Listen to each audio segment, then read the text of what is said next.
الشيطان الرجيم. بسم الله الرحمن الرحيم.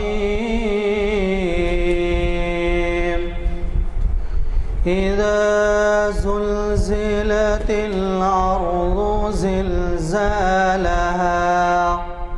وأخرجت الأرض أثقالها وقال الإنسان ما لها يومئذ تحدث أخبارها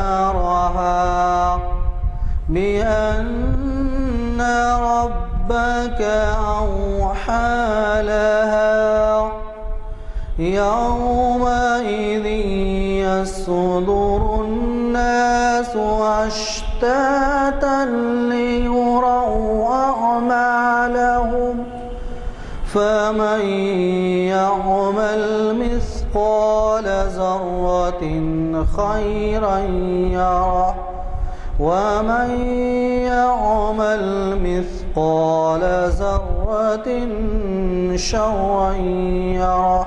صدق اللہ. بھی نشست ہے اور یہ غلبہ اسلام کے دو ربانی فارمولے کے عنوان سے ہمیں حافظ محمد اسحاق کمال قادری صاحب مخاطب فرما رہے ہیں. جامع مسجد عالیہ کے کانفرنس ہال میں آپ تشریف فرما ہیں اور اس نشست کا آغاز خوشیلان قاری محمد مرتضیٰ صاحب کی قرأت کلام پاک سے ہوا اور آج کا عنوان غلبہ اسلام کے دو ربانی فارمولے. اور جیسے کہ آپ واقف ہیں یہ پلاننگ کا دور ہے. کسی کام میں بھی پلاننگ کی ضرورت پیش آتی ہے چاہے وہ زندگی کے کسی شعبے سے تعلق رکھتا ہو. اور چنانچہ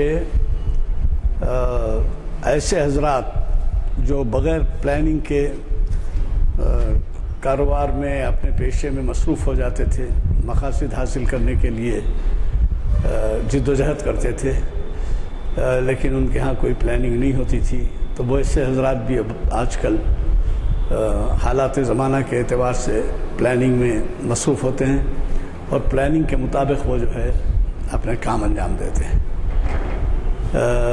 آج کا جو عنوان ہے جیسے کہ آپ واقف ہیں ہمارے مقررین ہمیشہ حالات کے پس منظر کو پیش نظر رکھتے ہوئے عنوان سے سرفراز فرماتے ہیں اور پھر وہ ان کی تیاری کا تو حال کیا پوچھیے کہ وہ ایسا معلوم ہوتا ہے کہ عقل و فہم کے دفینے کتابوں سے اور مطالعے سے اور مشاہدے سے ہمارے لیے چن کے لاتے ہیں اور ان چند لمحات میں آپ کے سامنے پیش کر دیتے ہیں.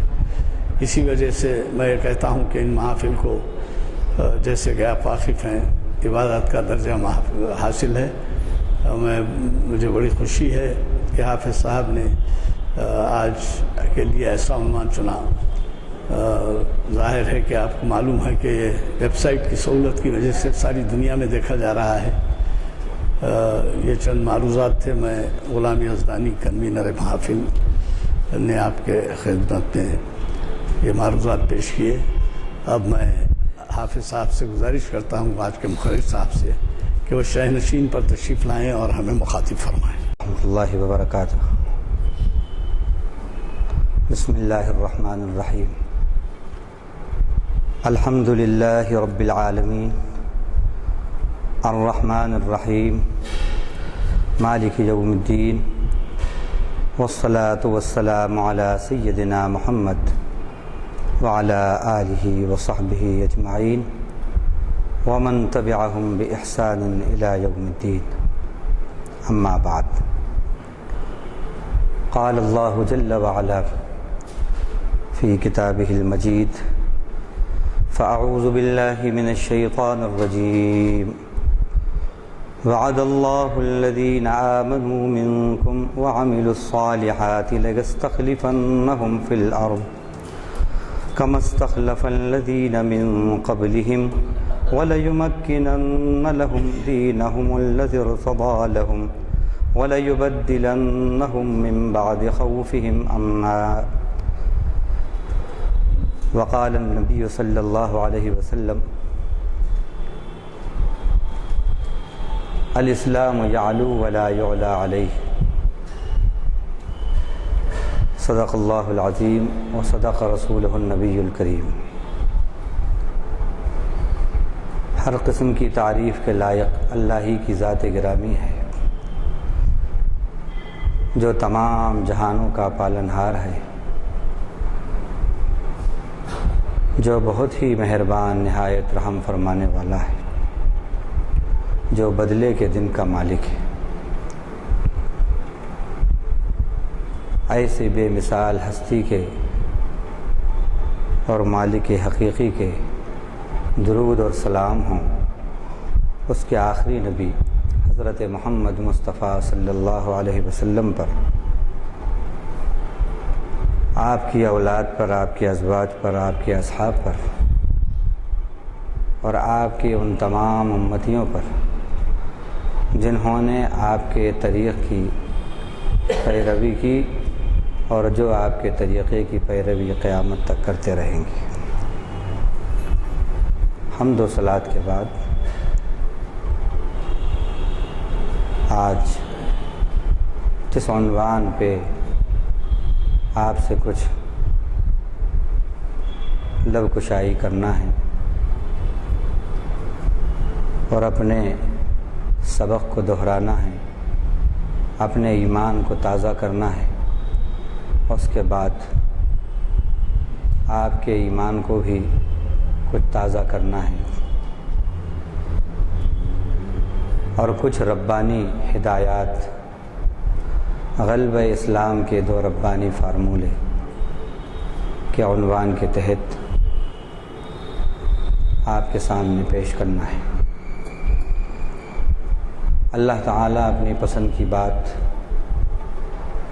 ہم سے کہلوائے اور کہنے والے کو بھی جو کہہ رہا ہے اس پر عمل کی توفیق دے، اور سننے والے بھائیوں کو بھی. اور جہاں تک اللہ کی ان باتوں کو، رسول کی ان باتوں کو وہ پہنچائیں، اللہ ان کے سینے بھی ہدایت کے لیے کھولے، اور ہماری یہ محفل اللہ تعالی ہمارے لیے ذریعہ نجات اور ذریعہ بخشش بنائے، اور ہماری زندگیوں میں انقلاب کا سبب بنائے، فکر آخرت میں اضافے کا سبب بنائے، ایمان اور عمل صالح میں تقویت کا سبب بنائے، اور روحانیت، نورانیت، للہیت اور ربانیت کا اس کو سبب بنائے، اور اپنے نبی کی جو تڑپ تھی اللہ کے دین کو اللہ کے بندوں تک پہنچانے کی، اللہ ہمیں بھی وہ تڑپ عطا فرمائے، اور ہماری صلاحیتوں کو اللہ تعالی اپنے اور اپنے نبی کی مرضیات کے اندر لگا دے. اللہ کے نبی صلی اللہ علیہ وسلم نے فرمایا من یرد اللہ بہ خیرا یستعملہ. اللہ تعالیٰ جس سے بھلائی کا ارادہ کرتے ہیں، جس کے ساتھ بھلائی کا ارادہ فرماتے ہیں، اس کو استعمال کر لیتے ہیں، اس کو استعمال کر لیتے ہیں. ایک جگہ فرمایا من یرد اللہ بہ خیرا یفقہہ فی الدین. اللہ جس کے ساتھ بھلائی کا ارادہ کرتے ہیں اسے دین کی سمجھ عطا کر دیتے ہیں. تو دین کا فہم، دین کی سمجھ، آخرت کی فکر، اور دین کے لیے، دین اسلام کے لیے جو اللہ کا اور انسانیت کا مذہب ہے، ربانی مشن ہے، 1,24,000 پیغمبروں کا مشن ہے. اسی مقصد کے لیے اور اسی مشن کو عام کرنے کے لیے اللہ نے 1 نہیں 2 نہیں 100 نہیں 1000 نہیں 1,24,000 پیغمبروں کو بھیجا۔ اتنی اہمیت ہے اس کی کہ یہ اللہ کا مشن جو دین اسلام ہے یہ اللہ کے ہر بندے تک پہنچے اور موت سے پہلے پہلے بندہ اپنے مالک کو پہچانے، کیونکہ وقت زندگی کا بڑا مختصر ہے، یہ زندگی بہت مختصر ہے۔ اس زندگی کے بعد آخرت کی زندگی ہے۔ یہاں پر جو کیا ہے وہی آخرت میں ملنا ہے۔ آخرت کے بعد پھر کوئی آخرت نہیں ہے، آخرت کے بعد کوئی آخرت نہیں ہے۔ اسی زندگی پر، یہاں کے عمل پر ہی دار و مدار ہے۔ اللہ جسے اپنے نور ایمان کے فہم سے نواز دیں وہ بڑا خوش نصیب ہے، بڑا خوش نصیب ہے۔ ہدایت کے فیصلے اللہ کی طرف سے ہوتے ہیں اور اللہ ان کو ہدایتوں سے نوازتے ہیں جو ہدایت کے طلبگار ہوتے ہیں، اور جو ہدایت کے طلبگار نہیں ہوتے خدا کی ان پر نوازش نہیں ہوتی۔ والذین اہتدوا زادہم ھدی وآتاہم تقواہم، جو ہدایت کے طلبگار ہوتے ہیں اللہ ان کی ہدایت میں اور ایمان میں اور تقوی میں اضافہ کرتا ہے۔ تو خدا مرنے سے پہلے پہلے ہمیں اپنا بندہ بنا لے، اور جو مقصد حیات ہے انسان کا کہ رب کی بندگی کرنا اور رب کی بندگی کی طرف رب کے بندوں کو بلانا، اللہ اس مشن میں بھی ہمیں کامیاب کرے۔ زندگی کا مقصد اللہ تعالیٰ نے جو بتایا قرآن مجید میں 29ویں پارے کے پہلے رکوع میں بتایا، تبارک الذی بیدہ الملک وہو علی کل شیء قدیر الذی خلق الموت والحیاۃ لیبلوکم ایکم احسن عملا۔ بابرکت ہے وہ ذات جس کے ہاتھ میں سارا اقتدار ہے اور وہ ہر چیز پر بھرپور قدرت رکھتا ہے۔ وہ ہے جس نے موت اور زندگی کو پیدا کیا۔ کاہے کے لیے؟ یہ موت اور زندگی کا سلسلہ چل رہا ہے اور جب تک اللہ کی منشا ہے چلتا رہے گا۔ کیا مقصد ہے اس کا؟ فرمایا اس کا مقصد یہ ہے لیبلوکم ایکم احسن عملا، تاکہ وہ تمہاری آزمائش کرے کہ تم میں عمل کے اعتبار سے سب سے بہتر کون ہے۔ دوسری جگہ اللہ تعالیٰ نے مقصد حیات کا اس طرح اظہار کیا، وما خلقت الجن والانس الا لیعبدون، میں نے جن اور انسانوں کو صرف اور صرف میری بندگی کے لیے پیدا کیا ہے۔ تو زندگی کا مقصد رب کی بندگی ہے، زندگی کا مقصد حسن عمل ہے۔ یہی مقصد اصل مقصد ہے، باقی اور جتنے مقاصد ہیں وہ سب ضمنی ہیں، سب ضمنی ہیں۔ لیکن آج ہو یہ رہا ہے کہ جو نفل کا درجہ رکھتی ہیں جو چیزیں وہ فرض عین سے بھی بالا تر ہو گئی ہیں، اور جن کا زندگی کے اندر مومن کی زندگی میں جن کا مقام فرض عین کا ہونا چاہیے وہ نفل کے برابر بھی اہمیت والی نہیں ہے۔ ایسا کیوں ہوا؟ اور پھر اس کے باوجود ہم اسلام کے غلبے کے متمنی ہیں، تمنائی ہیں۔ تو غلبہ اسلام کے دو فارمولے۔ اب غلبے کئی طرح کے ہوتے ہیں۔ ایک غلبہ آئیڈیالوجیکل ڈومینیشن ہے، اکنامک ڈومینیشن ہے، مورل ڈومینیشن ہے، پولیٹیکل ڈومینیشن ہے۔ یہ اسٹیجز ہیں۔ اسلام کو آئیڈیالوجیکل ڈومینیشن یا ڈومیننس تو حاصل ہے، لیکن خود مسلمانوں کو اگر ان سے پوچھیں کہ مسلم کے کیا معنی ہیں تو وہ یہ بہت سے مسلمان یہ نہیں بتا سکتے۔ کبھی بڑا افسوس ہوتا ہے مسلمان کہ مسلم کے کیا معنی ہیں، مسلم کے کیا معنی ہیں۔ اگر خالی آپ سروے کیجئے اور یہ پوچھئے کہ مومن کے کیا معنی ہیں، مسلم کے کیا معنی ہیں، تو میں سمجھتا ہوں شاید 30% یا 20% لوگ بتا سکیں۔ اگر خالی لفظ مسلم کے معنی معلوم ہو جائیں اور مومن کے، تو بھی کافی ہے۔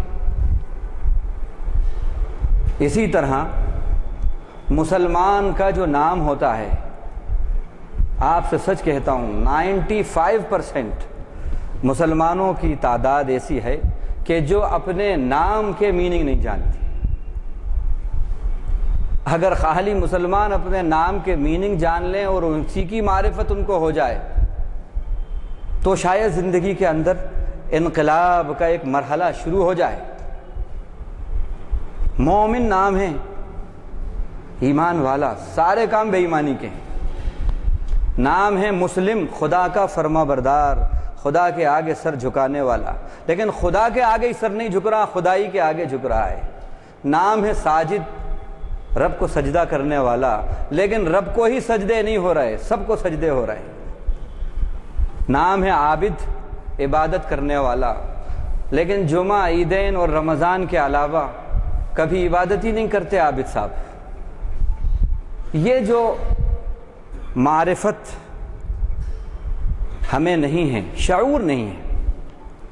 اگر ہمیں ہمارے اسلام میں شعور ہو جائے تو جہاں شعور ہوتا ہے وہیں انقلاب آتا ہے۔ جہاں شعور وہیں انقلاب، انقلاب شعور سے آتا ہے۔ جہاں کانشیسنیس ہے وہیں ریولیوشن ہے، جہاں کانشیسنیس نہیں ہے وہاں ریولیوشن بھی نہیں ہے۔ اور تیسری اس کی مثال میں آپ کو دوں، ہمارے گھروں کے اندر، دکانوں کے اندر اور کتنے جگہوں پر ہم دیکھتے ہیں طغرے لگے رہتے ہیں، لا الہ الا انت سبحانک انی کنت من الظالمین، ان واللہ خیر الرازقین۔ کیا معنی ہیں اس کے؟ ان اللہ والرزاق ذو القوۃ المتین، نصر من اللہ وفتح قریب، یہ سب ہوتے ہیں۔ کیا معنی ہیں اس کے؟ اللہ کے سوا، اے اللہ آپ کے سوا کوئی بندگی کے لائق نہیں ہے، آپ کی ذات ہر عیب سے پاک ہے، میں اپنے گناہوں کا اعتراف کرتا ہوں، میں ظالموں میں سے تھا۔ نصر من اللہ وفتح قریب، نصرت اور فتح تو اللہ کی طرف سے ہی آتی ہے اور وہ قریب ہے۔ ھذا من فضل ربی، یہ میرے رب کا فضل ہے۔ فی امان اللہ، اللہ کی امان میں۔ اللہ حافظ، اللہ حافظ ہے، خدا حافظ، خدا حفاظت کرنے والا ہے۔ کتنے جملے اور کتنے طغرے ہمارے سامنے ہوتے ہیں اور ہم بولتے رہتے ہیں، لیکن یہ سب فار گرانٹیڈلی ہیں اور ایز اے ٹریڈیشن اور ایز اے فیشن ہیں ہماری زبانوں پر۔ اگر انہی کے اندر معرفت آ جائے تو یہ بھی انقلاب کے لیے کافی ہے۔ شعور نہیں ہے، اللہ ہمیں شعور عطا کر دے، شعور عطا کر دے۔ تو غلبہ اسلام کا، غلبے کا اسلامی نقطہ نظر اعمال کی درستی سے ریلیٹڈ ہے، نہ کہ اسباب کی اور اموال کی درستی سے ریلیٹڈ ہے۔ ایک مادہ پرست ذہنیت، مادہ پرست thinking, material based materialism based thinking جو ہے وہ دنیا کی کامیابی اور ناکامی کو اسباب سے ریلیٹ کرتی ہے، لنک کرتی ہے، لیکن اسلام وہ مذہب ہے جو کامیابی اور ناکامی کو اسباب سے نہیں اعمال سے ریلیٹ کرتا ہے، اعمال سے ریلیٹ کرتا ہے۔ پورا قرآن اٹھا کر دیکھ لیں آپ، اس پر پورا قرآن اور پوری حدیث گواہ ہے۔ کہیں پر قرآن میں ایک جملہ کوئی ایسا بتا دے کہ تم اگر ملینائر ہو گئے تو جنت میں پہنچا دوں گا میں تمہیں، بڑا حسب نسب والے ہو گئے تو جنت میں پہنچا دوں گا، کہیں ایک جملہ بھی کوئی بتائے؟ کہیں بڑی طاقتوں والے ہو گئے تو دنیا میں غلبہ دیں گے ہم تم کو اور جنت تمہاری ہے، یا کہیں اللہ کے نبی نے کوئی ایک حدیث ایسی بتائی ہو؟ ہے ہی نہیں۔ اس کے مقابلے میں اعمال کی درستی پر بات کہی ہے اللہ تعالیٰ نے، وَمَن يَعْمَلْ مِثْقَالَ ذَرَّةٍ خَيْرًا يَرَهُ وَمَن يَعْمَلْ مِثْقَالَ ذَرَّةٍ شَرًّا يَرَهُ۔ ذرہ برابر بھی کوئی بھلائی کرے گا وہ بھی دیکھے گا، ذرہ برابر کوئی برا عمل کرے گا وہ بھی دیکھے گا۔ مال حاضل کتاب، قیامت کا دن ہے اور نامہ اعمال کھلا ہے حد نظر تک، اپنا رجسٹر کو دیکھے گا اور رجسٹر کو دیکھ کر کہے گا مال حاضل کتاب، یہ کیسا رجسٹر ہے؟ لا یغادر صغیرۃ ولا کبیرۃ الا احصاها۔ وہ رجسٹر نہ چھوٹے عمل کو چھوڑتا ہے نہ بڑی چیز کو چھوڑتا ہے، جو کچھ اس نے عمل کیا تھا سب وہاں موجود پائے گا۔ ولا یظلم ربک احدا، آپ کا رب کسی پر ظلم نہیں کرتا۔ یہاں بھی عمل کی بات ہے، اعملوا ما شئتم انہ بما تعملون بصیر۔ تم جو چاہو عمل کرو، لیکن اتنا سمجھ لینا کہ تم جو عمل کر رہے ہو میں دیکھ رہا ہوں۔ تقویٰ بھی عمل کا نام ہے۔ ان المتقین فی ظلال وعیون وفواکہ مما یشتہون کلوا واشربوا ہنیئا بما کنتم تعملون۔ متقی سایوں میں ہوں گے، چشموں میں ہوں گے، پسندیدہ پھلوں میں ہوں گے، ان سے کہا جائے گا کھاؤ پیو ان اعمال کے بدلے جو تم کر کے آئے ہو۔ یہاں بھی عمل کی بات ہے، عمل سے ریلیٹ کیا ہے۔ متقی جب جنت میں پہنچا دیے جائیں گے، وہ جنت میں ہوں گے، آمنے سامنے بیٹھے ہوں گے، ایک دوسرے سے سوال کریں گے، پوچھیں گے میاں تم یہاں کیسے، تمہارا ایسا کون سا عمل تھا، یہاں کیسے؟ ایک دوسرے سے پوچھیں گے۔ اللہ تعالیٰ نے اس کو بتایا، اور وہاں پر جتنے بھی ذریعے ہوں گے، جتنے سہارے ہوں گے، جتنے تعلقات ہوں گے، جس بنیاد پر، وہ سب ڈسکنیکٹ ہو جائیں گے۔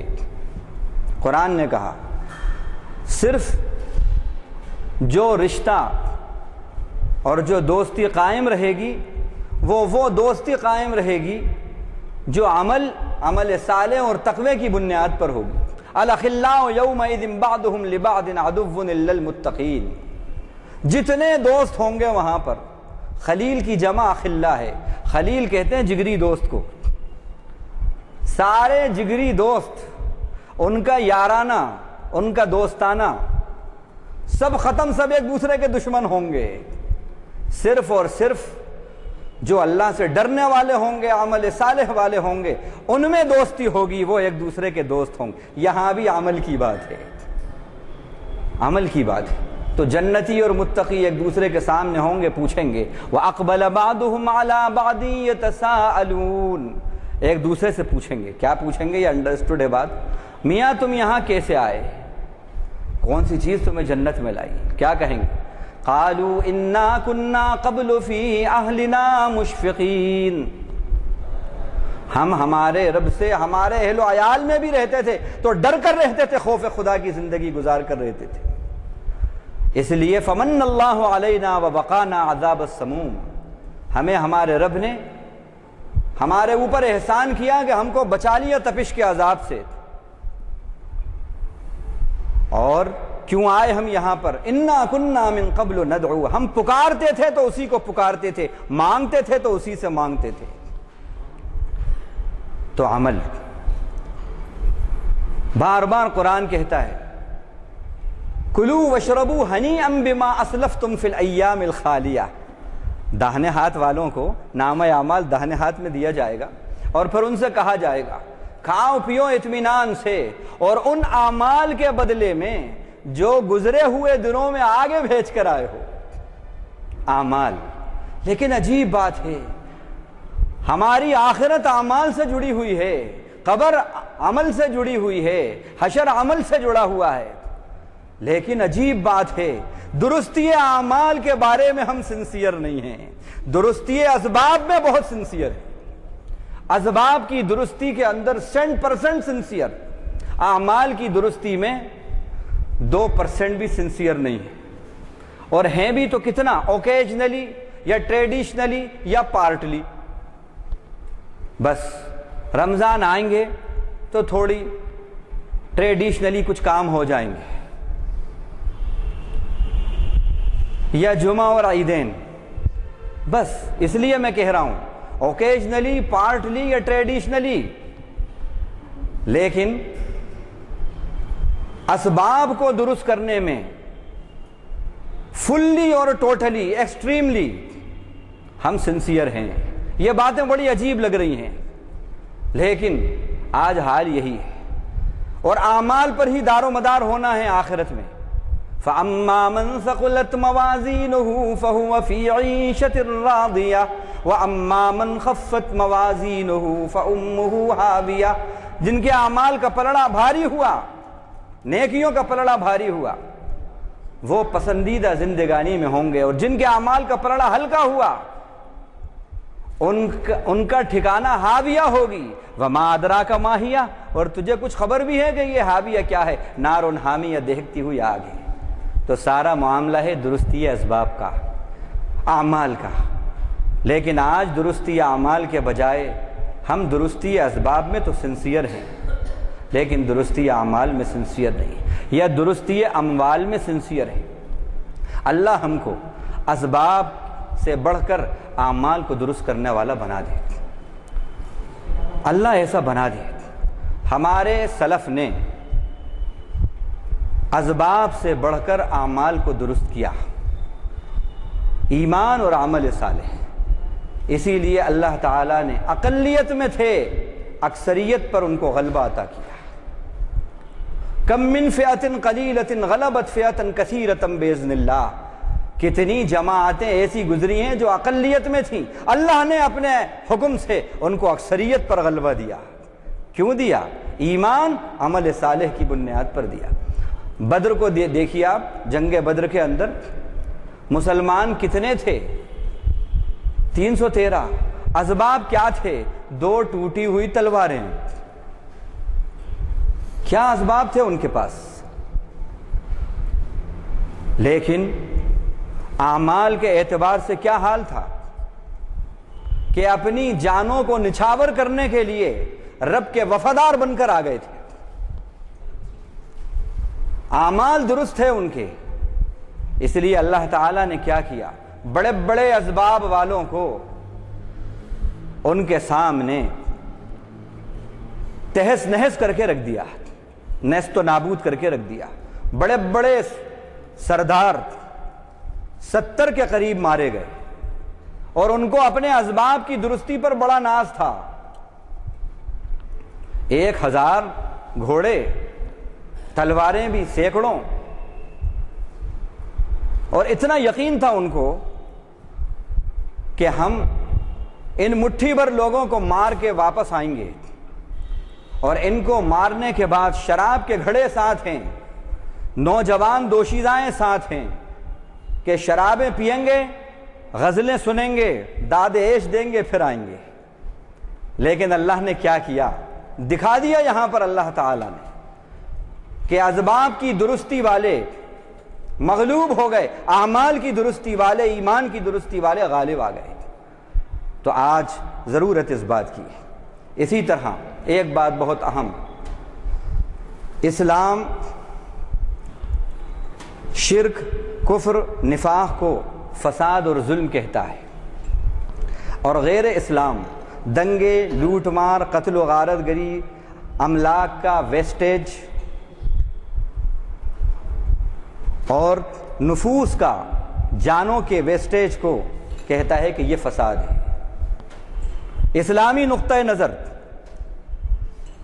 اسلام کہتا ہے کہ فساد کیا ہے، ظلم کیا ہے۔ فرمایا وَإِذَا قِيلَ لَهُمْ لَا تُفْسِدُوا فِي الْأَرْضِ قَالُوا إِنَّمَا نَحْنُ مُصْلِحُونَ، جب ان سے کہا جاتا ہے کہ زمین میں فساد برپا مت کرو، تو یہ کہتے ہیں کہ ہم تو سدھار کرنے والے ہیں، ریفارمر ہیں۔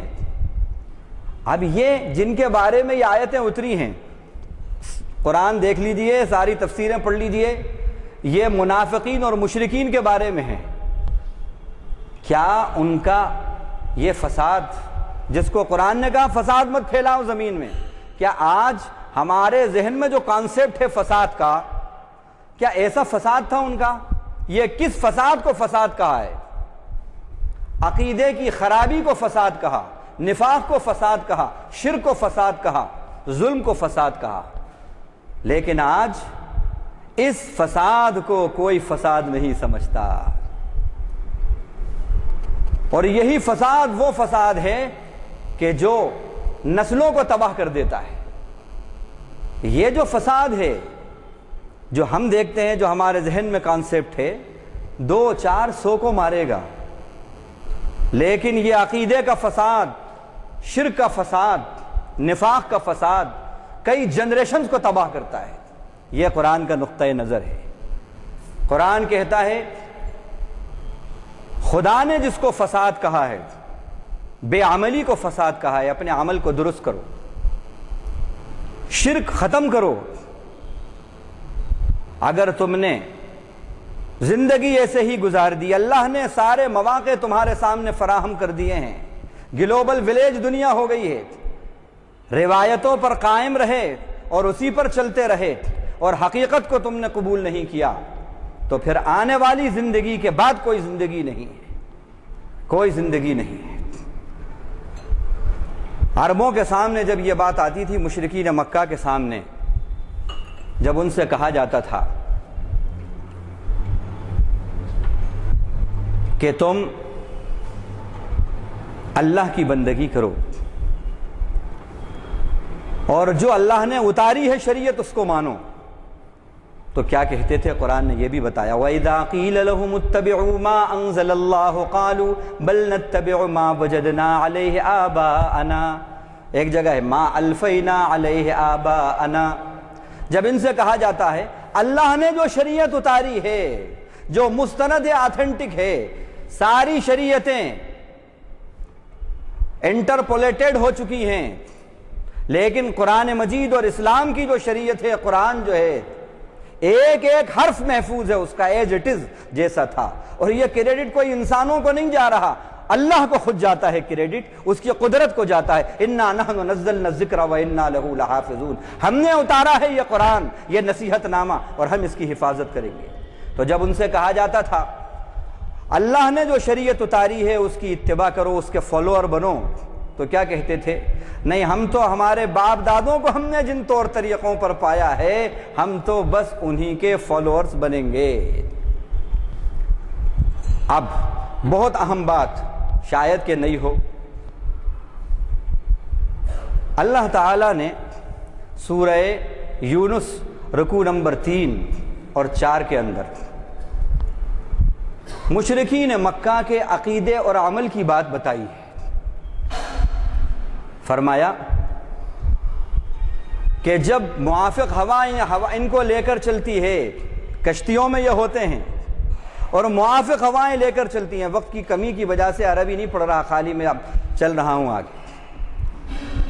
موافق ہوائیں چلتی ہیں تو بڑے خوش ہوتے ہیں، وہ فرحوا بہا، بڑے خوش ہوتے ہیں۔ یکا یک یہ ہوتا ہے تیز آندھی آ گئی، ہر طرف سے طوفان آ گیا، موجیں آ گئیں۔ اب ان کو گمان ہو گیا انہم محیط بہم، کہ وہ گھیر لیے گئے مصیبتوں کے اندر، اس وقت اللہ کو اخلاص کے ساتھ یاد کرنا شروع کرتے ہیں۔ مصیبت کی گھڑی میں اللہ بڑے اخلاص سے یاد آتے ہیں۔ یہ انسان کا تجربہ ہے۔ اور کیا دعا کرتے ہیں؟ لَئِنْ أَنْجَيْتَنَا مِنْ هَٰذِهِ لَنَكُونَنَّ مِنَ الشَّاكِرِينَ۔ اے اللہ، اگر آپ نے اس مصیبت کے سنکٹ سے اگر آپ نے نجات دے دی تو ہم آپ کے بڑے شکر گزار فرما بردار ہو جائیں گے۔ اللہ رحیم کریم ہیں، نجات دے دی۔ اللہ نے کہا جب نجات دے دی، موافق حالات آ گئے، پھر نارمل کنڈیشن میں آ گئے، نارمل سی ہو گئی، فلما انجاؤں اذا ہم یبغون فی الارض بغیر الحق، پھر بغاوت کرنے لگے زمین کے اندر۔ اللہ نے چیتاونی دی، انتباہ دیا، وارننگ دی ان کو، سنو یا ایھا الناس، یا ایھا المسلمون نہیں کہا، یا الذین آمنوا نہیں کہا۔ قرآن مجید سارے فار ہول مین کائنڈ، قرآن مجید ساری انسانیت کے لیے گائیڈنس ہے، ساری انسانیت کے لیے۔ اور یہ وہ گائیڈنس ہے جس کا ایک نقطہ، ایک جملہ، ایک لفظ بھی انٹرپولیٹڈ نہیں ہے۔ آج اکیڈمیکلی یہ بات سائنٹیفکلی ثابت ہو چکی ہے۔ صرف واحد پوری دنیا کے اندر اگر محفوظ کوئی ڈیوائن ورژن ہے تو پوری دنیا نے تحقیق کے بعد یہ بات بتائی ہے کہ وہ قرآن ہے۔ اور اس کا ثبوت اللہ کی حفاظت کا یہ ہے کہ صرف شہر حیدرآباد کو چھوڑ دیجئے، صرف ایک محلہ لے لیجئے کوئی بھی، جیسے مغل پورہ، وہیں پر اگر آپ غور کریں گے تو 500 حافظ ایک چھوٹے سے محلے میں نکل آئیں گے جو بائی ہارٹ ہے، جن کو قرآن مجید، کسی کی 10 سال عمر ہے، کسی کی 20 سال عمر ہے، کسی کی 50 سال عمر ہے۔ اور پھر پورے شہر کو اگر لے لیں ہزاروں کی تعداد میں، ملک کو لے لیں لاکھوں میں ہیں، دنیا کو لے لیں کروڑوں میں ہیں۔ کوئی پوری دنیا میں چیلنج ہے کہ 2 بائی ہارٹ بتا دے کوئی، یہ کوئی انسانوں کو کریڈٹ نہیں جاتا، مسلمانوں کو نہیں جاتا، یہ اس کتاب کی سچائی اور اس کتاب کے اتارنے والے کی طرف یہ کریڈٹ جاتا ہے، اللہ رب العالمین کی طرف۔ تو قرآن نے یہ بات کہی کہ جب وہ موافق حالات میں آ جاتے ہیں تو پھر بغاوت کرنے لگتے ہیں۔ یا ایھا الناس، او لوگوں، تم نے پھر بغاوت کری، کیا کہہ کر دعا مانگی تھی، ہم نے نجات دی، تو پھر بغاوت کرنے لگے۔ سنو، انما بغیکم علی انفسکم متاع الحیات الدنیا، تمہاری یہ بغاوت اور تمہاری یہ سرکشی کا وبال تمہاری جانوں پر آئے گا۔ اب یہاں یہ بتانا ہے کہ آپ غور کریں، یہ بغاوت کس کو کہا قرآن نے؟ یہ انٹولڈ سٹوری ہے۔ بغاوت کس کو کہا؟ یہ وہ بغاوت نہیں ہے جو ہمارے ذہنوں میں کانسیپٹ ہے بغاوت کا۔ قرآن نے شرک کو بغاوت کہا، مشرک کو باغی کہا۔ لیکن آج کتنا شرک اور کتنا کفر، کتنی بغاوت ہو رہی ہے، لیکن اس بغاوت کو کوئی بغاوت بھی نہیں سمجھ رہا۔ عجیب بات ہے۔ اسی طرح دوسری بات قرآن مجید نے کہا ان کے بارے میں، آیت نمبر 31 سورہ یونس کی، قُلْ مَنْ يَرْزُقُكُم مِّنَ السَّمَاءِ وَالْأَرْضِ، ان سے پوچھئے کون ہے جو تم کو رزق دیتا ہے آسمان اور زمین میں؟ کون ہے؟ مَنْ يَمْلِكُ السَّمْعَ وَالْأَبْصَارَ، جو کانوں اور آنکھوں پر قدرت رکھتا ہے تمہاری؟ کون ہے؟ مَنْ يُخْرِجُ الْحَيَّ مِنَ الْمَيِّتِ، جو زندے کو مردے سے نکالتا ہے اور مردے کو زندے سے نکالتا ہے؟ مَنْ يُدَبِّرُ الْأَمْرَ مِنَ السَّمَاءِ إِلَى الْأَرْضِ، کون ہے جو آسمان سے لے کر زمین تک سارے کاموں کا مینجمنٹ اور ارینجمنٹ کر رہا ہے؟ بتاؤ۔ تو یہ کہیں گے فَسَيَقُولُونَ اللَّهُ، وہ اللہ ہی ہے۔ اب یہاں غور کرنے کی بات ہے، ان سے پوچھا جا رہا ہے رزاق کون ہے؟ کون؟ مشرکین مکہ۔ تو وہ کہتے ہیں رزاق اللہ ہے، اللہ کو رزق دینے والا مان رہے، اللہ کو زندگی دینے والا مان رہے، اللہ کو موت دینے والا مان رہے، اللہ کو سارے زمانے کا مینجمنٹ اور ارینجمنٹ کرنے والا مان رہے، مدبر کائنات مان رہے۔ لیکن اس کے باوجود کیا حال ہے ان کا؟ قرآن نے کہا وَمَا يُؤْمِنُ أَكْثَرُهُمْ بِاللَّهِ إِلَّا وَهُمْ مُشْرِكُونَ، ان کی اکثریت ایمان نہیں لاتی مگر شرک کی ملاوٹ اور بھیل کے ساتھ۔ تو قرآن مجید نے کہا جب تم اللہ کو رازق مان رہے ہو، زندگی اس کے ہاتھ میں مان رہا ہو، موت اس کے ہاتھ میں مان رہا ہو، مدبر کائنات، افلا تتقون، تو شرک سے بچتے کیوں نہیں ہو؟ تو شرک سے بچتے کیوں نہیں ہو؟ تو معلوم یہ ہوا، علماء نے لکھا ہے توحید کی 3 قسمیں ہیں: توحید الوہیت، توحید ذات، توحید اسماء و صفات، اور توحید ربوبیت۔ توحید ربوبیت، توحید اسماء و صفات اور توحید الوہیت، یہ 3 قسمیں توحید کی بڑی بڑی ہیں۔ تو وہ اللہ کو رب مانتے تھے، توحید ربوبیت کے قائل تھے، رب مان رہے تھے۔ اسماء اور صفات، اللہ بے شک رزاق ہے، سب ہے، وہ بھی مانتے تھے، لیکن توحید الوہیت عبادت میں شریک ٹھہراتے تھے، لات، عزا، منات، حبل، نائلہ، اساف، ان کو بھی شریک ٹھہراتے تھے۔ یعنی خدا کو تو مانتے تھے، خدا کی نہیں مانتے تھے۔ ان کو بھی کہا کہ یہ مشرک ہیں۔ آج معاف کیجئے، 10 بستہ معروضے کے ساتھ، معذرت کے ساتھ یہ بات میں پوچھتا ہوں، آج ہماری قوم کے اندر پوچھئے رزق دینے والا کون؟ عزت کس کے ہاتھ میں؟ تعز من تشاء تذل من تشاء، ذلت کس کے ہاتھ میں، عزت کس کے ہاتھ میں، موت کس کے ہاتھ میں، زندگی کس کے ہاتھ میں، اندھیرے کس کے ہاتھ میں، اجالے کس کے ہاتھ میں، اولاد دینا کس کے ہاتھ میں، نہ دینا کس کے ہاتھ میں، لڑکے کس کے ہاتھ میں، لڑکیاں کس کے ہاتھ میں، یہ قرآنی مفہوم بتا رہا ہوں۔ کوئی بھی مسلمان ایسا نہیں ہے جو یہ نہ کہے کہ اللہ کے ہاتھ میں۔ لیکن پھر ان سے پوچھو یہ شرک کیوں کرتے ہو جب یہ سب خدا کے ہاتھ میں ہیں؟ خدا کو مان رہے ہو تو خدا کی کیوں نہیں مان رہے؟ تو قرآن مجید نے مشرک کو باغی کہا۔ اور ایک اور بات آپ کو بالکل نئی بتا دوں، حالانکہ نئی نہیں ہے، سب قرآن میں موجود ہے، لیکن عدم علم جو ہے وہ عدم وجود کی دلیل نہیں ہوا کرتا۔ اگر میں نے 4 مینار نہیں دیکھا شہر حیدرآباد میں تو اس کا مطلب یہ نہیں ہے کہ شہر حیدرآباد میں 4 مینار نہیں ہے، وہ تو ہے، میرا قصور ہے۔ اللہ تعالیٰ نے قرآن مجید میں مشرک کو اپنا دشمن کہا۔ حضرت ابراہیم کے واقعے میں یہ بات ہے، وَمَا كَانَ اسْتِغْفَارُ إِبْرَاهِيمَ لِأَبِيهِ إِلَّا عَن مَّوْعِدَةٍ وَعَدَهَا إِيَّاهُ فَلَمَّا تَبَيَّنَ لَهُ أَنَّهُ عَدُوٌّ لِلَّهِ تَبَرَّأَ مِنْهُ۔ جب ابراہیم علیہ السلام کو معلوم ہو گیا ان کے والد اللہ کے دشمن ہیں تو انہوں نے برات کا اظہار کیا۔ اب غور کرنے کی بات ہے، اللہ کا جو شرک کرنے والا ہے وہ خدا کا دشمن کہا، اللہ نے اس کو دشمن کہا۔ عجیب بات ہے، ہم جس ملک میں رہتے ہیں اگر ہمارا کوئی ایک دشمن محلے کے اندر ہو جائے تو ہم گھبرا جاتے ہیں، پریشان ہو جاتے ہیں، لیکن رب ذوالجلال کے اس ملک کے اندر 100 کروڑ دشمن ہوں اور مسلمان خاموش بیٹھے ہیں۔ دعوت اللہ یہی ہے کہ جو خدا کے دشمن ہیں انہیں خدا کا دوست بنا دو، بس یہ اپنی نادانی سے دشمن ہیں، ان کو خدا کا دوست بنا دو، یہ بھی بات ہے۔ تو اب یہاں سے یہ بات آتی ہے کہ غیر اسلام مادی کثافتوں کو کثافت کہتا ہے، پالوشن کو، لیکن اسلام کہتا ہے اعمال اگر خراب ہوئے تو ان سے بھی فضا پالوٹیڈ ہوتی ہے، یہ بھی اسلام کہتا ہے۔ اب اس کے بعد غلبے پر بات آتی ہے کہ غلبہ اسلام کے 2 ربانی فارمولے۔ جب بات ہم یہ سمجھ گئے کہ عمل ہی پر دار و مدار ہے، عمل درست ہے، تو پھر ہمیں غلبہ بھی ہے اور ہماری زندگی میں کامیابی اور کامرانی بھی ہے، یہاں بھی اور وہاں بھی۔ تو عمل پر ہمیں توجہ دینا ہے، ایمان اور عمل صالح پہ توجہ دینا ہے۔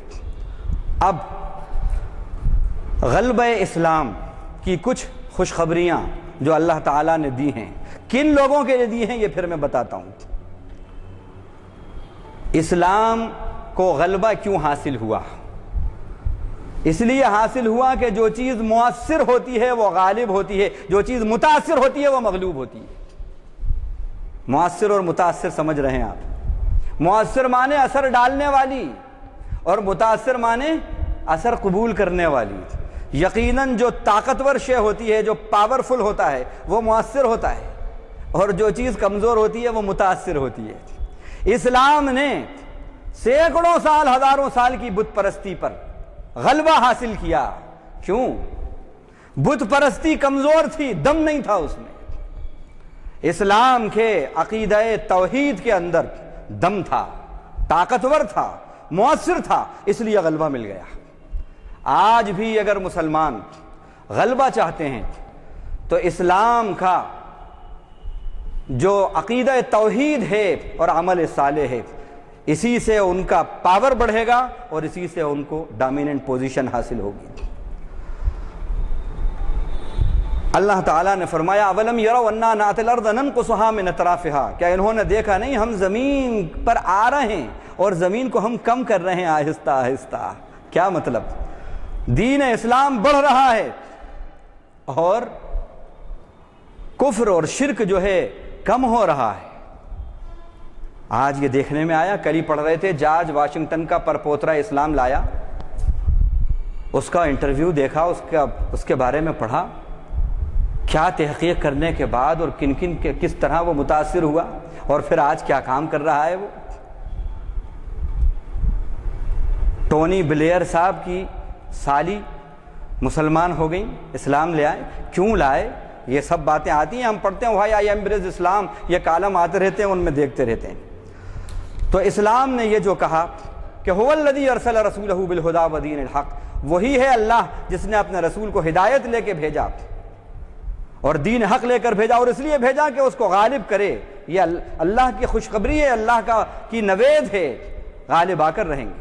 اسی طرح اللہ نے فرمایا وَلَقَدْ سَبَقَتْ كَلِمَتُنَا لِعِبَادِنَا الْمُرْسَلِينَ إِنَّهُمْ لَهُمُ الْمَنْصُورُونَ، ایڈوانس میں یہ کلمہ طے ہو چکا ہے ہمارا کہ ہمارے رسول جو ہیں غالب آئیں گے، طے ہو چکا ہے۔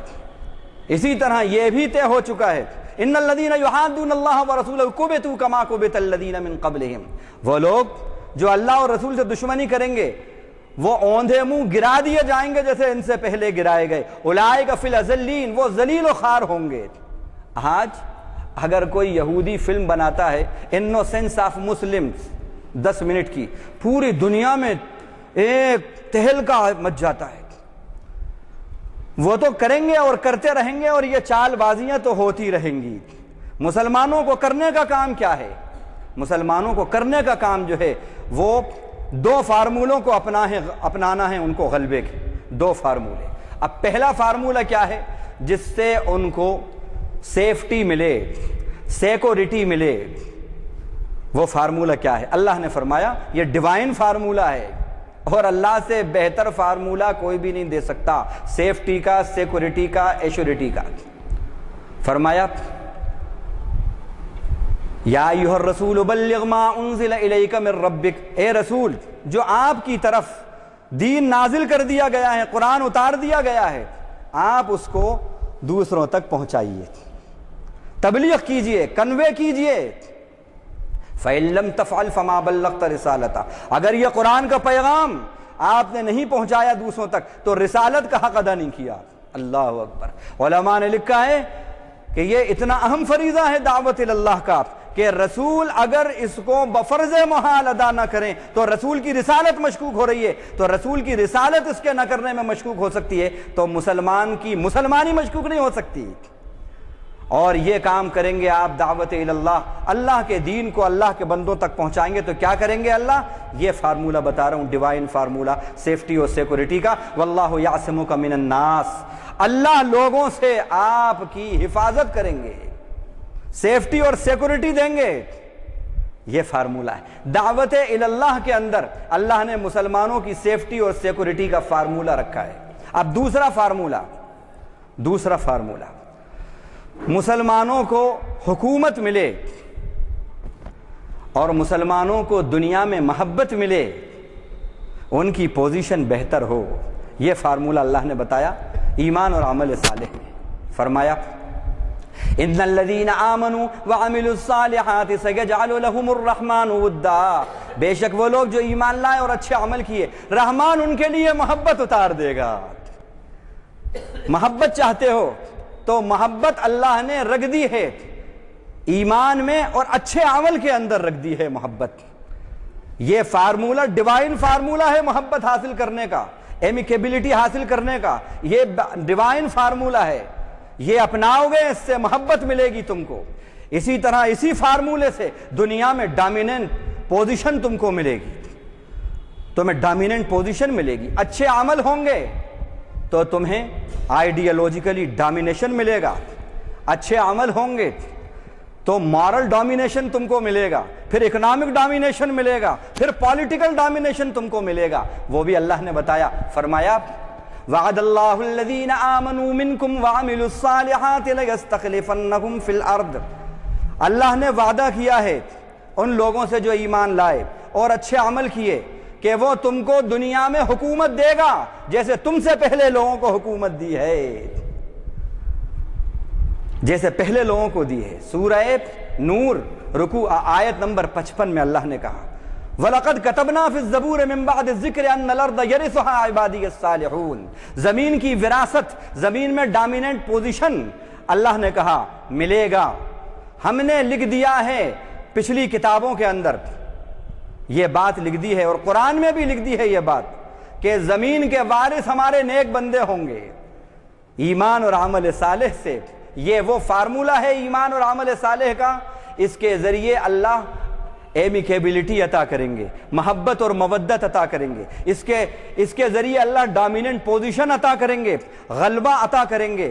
اور دعوت اللہ، اپنی جنت سنوار رہے ہو، بس اپنی جنت میں مست ہو، نماز روزہ زکوٰۃ حج اور عمرے اور تسبیح و زنار کر کے اپنی جنت الفردوس کے چکر میں ہو، بس نہیں۔ اللہ کے نبی ساری کائنات کا درد رکھتے تھے اپنے دل کے اندر، وما ارسلناک الا رحمۃ للعالمین تھے، وہ درد نبی کا اتنا بڑا تھا، اللہ تعالیٰ کو آیت اتارنا پڑی تھی تسلی کی، تاسیم میم تلک آیات الکتاب المبین لعلک باخع نفسک الا یکونوا مؤمنین۔ اے پیارے نبی، اے پیارے حبیب، کہیں اس غم میں اپنے آپ کو گھونٹ گھونٹ کے ہلاک نہیں کر دینا کہ یہ لوگ مجھ پر ایمان نہیں لا رہے۔ یہ غم رسول آج اپنانا ہے، ذکر رسول کی ہر طرف دھوم ہے لیکن فکر رسول معدوم ہیں، یہ فکر رسول۔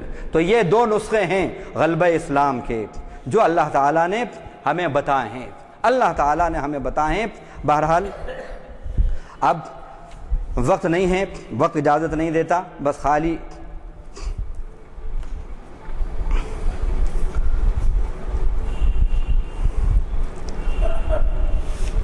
اسلام نے غلبہ جو پایا وہ دعوت اللہ ہی سے پایا، مکے سے نکلا مدینے میں پہنچا، اسباب اور وسائل کی درستی سے نہیں پہنچا، دعوت اللہ سے پہنچا۔ مختصر وقت میں جو غلبہ پورے عرب پر پا لیا، جزیرہ عرب پر پا لیا، وہ صرف اور صرف اختصار سے بتا رہا ہوں، وہ صرف اسلام تھا جس نے بیزنٹائن امپائر کو پورا کیپچر کر لیا، وہ صرف اور صرف دعوت اللہ تھا۔ چنگیز اور ہلاکو ایسا وقت آیا ہے تاریخ کے اندر، میرے پاس پروفیسر آرنلڈ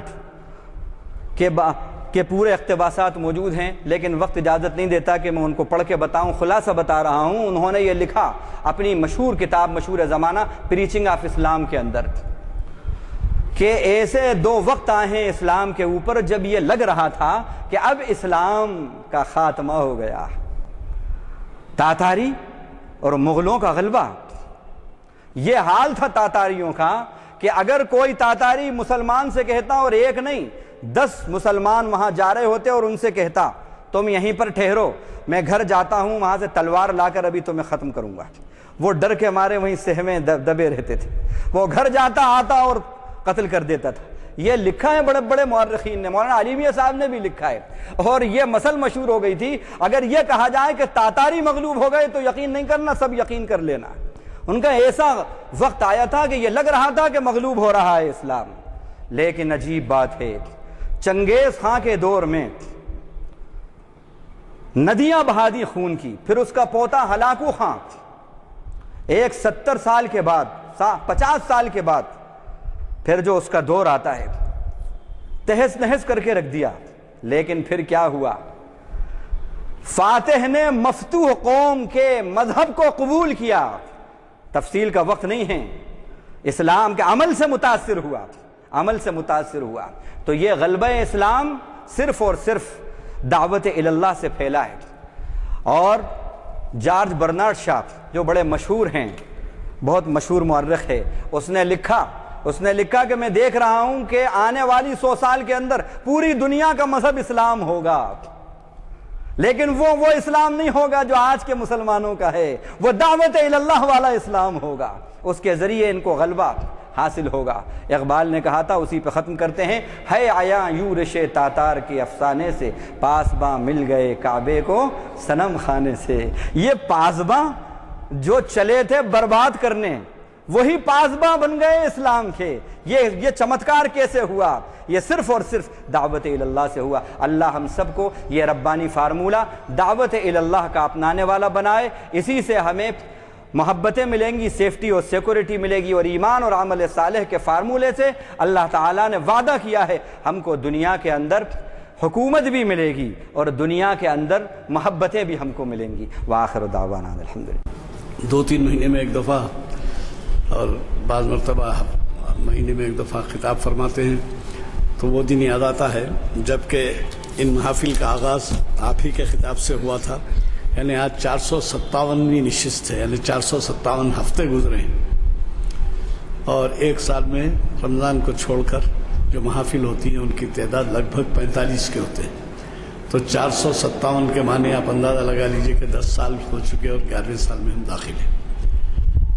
اور اللہ نے ہماری دعائیں سن لی، ان کے فن خطابت میں اور بھی اضافہ ہوا، اور ماشاءاللہ سے انہوں نے جو احاطہ کیا ہے اس کی کیا تعریف کروں، سورج کو چراغ بتانے کے برابر ہوگا۔